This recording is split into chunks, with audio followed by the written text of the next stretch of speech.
فبأي آلاء ربكما تكذبان. Di alam semesta ini kita memijak bumi. Bumi ini makhluk Allah. Kita dituduh oleh langit. Langit itu makhluk Allah. Di sekitar kita ada gunung-gunung. Itu juga makhluk-makhluk Allah. Ketika terjadi kesyirikan, tahu bagaimana keadaan langit, bumi dan gunung-gunung? Allah terangkan di dalam Al-Quran. Wa qalu ittakhadha ar-rahmanu walada laqad ji'tum syai'an idda takadu as-samawati yatafattarna minhu wa tanshaqqu al-ardu wa takhirru al-jibalu hadda an da'u lir-rahmani walada wa ma yanbaghi lir-rahmani an yattakhidha walada. Mereka berkata Allah Ar-Rahman, Allah yang Maha Pengasih, punya anak. Ini ucapan kira-kira bagaimana? Ini luar biasa ucapan ini ya. Ini ucapan kekafiran sekaligus kesyirikan. Iya. Berkumpul dua predikat sekaligus.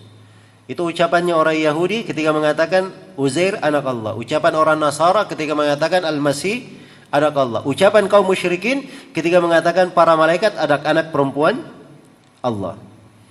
Maka Allah menegaskan laqad ji'tum syai'an idda. Kalian sungguh telah mendatangkan suatu perkara yang sangat mungkar. Takadus samawati yatafattarna minhu. Hampir saja langit itu meleleh karenanya. Wa tanshaqqul ardu, dan hampir itu bumi terbelah karena itu. Wa takhirrul jibalu hadda, dan hampir saja gunung itu runtuh.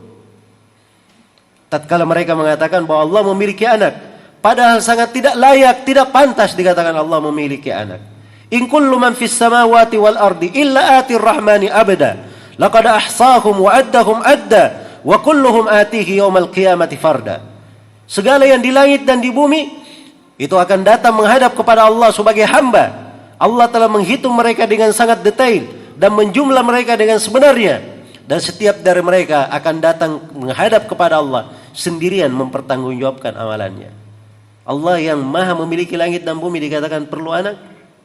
Ini sungguh ucapan yang sangat besar.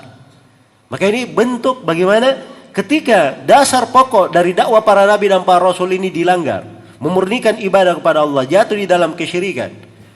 Jangankan kita, para nabi saja kalau jatuh di dalam kesyirikan, Allah Subhanahu wa taala telah menegaskan kepada mereka. Bisa dilihat ya, direnungi di dua tempat dalam Al-Qur'an. Tempat yang pertama di surah Al-An'am. Di surah Al-An'am itu disebut nama-nama nabi. Ya, disebut nama-nama nabi. Ada belasan, hampir 20 nabi disebut. Di akhirnya Allah berfirman, "Walau asyraku lahabita anhum ma kanu ya'malun." Andai kata para nabi ini berbuat kesyirikan, akan hancur seluruh amalan mereka. Dan di surah Az-Zumar, Allah Subhanahu wa taala berfirman kepada nabinya, "Walaqad uhiya ilaika wa ilal ladzina min qablik la in asyrakta la yahbatanna 'amaluka wa la takunanna minal khasirin." Sungguh telah diwahyukan kepada engkau Nabi Muhammad dan kepada para nabi sebelum engkau. Andai kata engkau berbuat kesyirikan, akan hancur seluruh amalanmu dan engkau akan menjadi orang yang merugi. Iya. Ini para nabi dan para rasul. Karena itu selain nabi dan rasul jangan pede. Kalau berbuat kesyirikan seakan-akan tidak ada masalah dengan amalannya. Seakan-akan dia menjamin dirinya tidak turun musibah dan malapetaka. Iya. Maka ini adalah dasar pokok dakwah para nabi dan para rasul. Nah, sekarang bertauhid ini, memurnikan ibadah kepada Allah, itu adalah nikmat yang sangat besar. Nikmat yang sangat agung. Tapi banyak manusia tidak mengetahuinya. Iya. Karena itu Nabi Yusuf alaihissalam, beliau berkata, "Wattaba'tu millata abai." Ya. Ibrahim wa Ishaq wa Ya'qub. Ma kana lana an nusyrika billahi min syai'. Dzalika min fadlillahi alaina wa 'alan nasi, walakinna aktsaran nasi la yashkurun. Kata Nabi Yusuf alaihissalam, saya mengikuti agama para leluhurku, ayah dan nenek moyangku, yaitu Nabi Ibrahim, Nabi Ishaq dan Nabi Ya'qub. Apa agama mereka? Kami tidak pantas berbuat kesyirikan sama sekali. Itu agama mereka. Nabi Yusuf tegaskan, tidak berbuat kesyirikan ini, itu adalah keutamaan Allah terhadap kami. Tetapi banyak dari manusia yang tidak mensyukurinya.